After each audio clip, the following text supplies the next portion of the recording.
je reviendrai juste quand même sur un autre cas qu'Iniesta. C'est-à-dire qu'on a eu aussi le cas Cannavaro, où là, effectivement, on a un vainqueur de compétition qui est l'Italie, et il faut qu'on trouve un joueur à l'intérieur de cette équipe. Donc j'ai pas envie qu'on revienne, comme vous le disiez tout à l'heure, moi, aux critères précédents, parce que ce sont deux extrêmes, les deux modes d'attribution sont parfaitement stupides pour moi. Je pense que aujourd'hui, voilà, sortir un joueur majeur offensivement d'une équipe qui a quand même tout gagné comme le Bayern l'a fait. Je rappelle aussi, parce qu'on nous a dit que Cristiano a fait qualifier le Portugal. Je rappelle qu'il est aussi champion du monde des clubs, Ribéry. On l'a pas beaucoup entendu, mais quand même.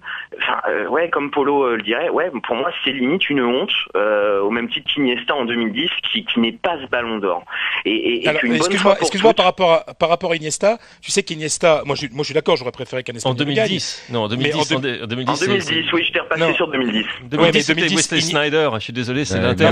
Parce que Iniesta a été blessé pendant 6 mois cette année-là aussi. Donc c'est vrai que tout le monde a regardé le souvenir de ce but marqué en finale, mais voir qu'Iniesta est blessé durant de nombreux mois durant cette année-là. Et d'ailleurs, tout le monde pensait, le vote des journalistes de France Football était Schneider qui aurait été beaucoup plus logique. En fait, ce truc était insoluble, parce que finalement personne n'est content. Donc c'est absolument. Je serais content. Mais sincèrement, c'est quand même pas une honte qu'un mec de la qualité de Cristiano Ronaldo soit Ballon d'Or. Le mec il est fabuleux, tout simplement. On sera tous d'accord. C'est pas un bourrin qui a été élu non plus. Enfin, je veux dire, c'est pas. Tout à fait.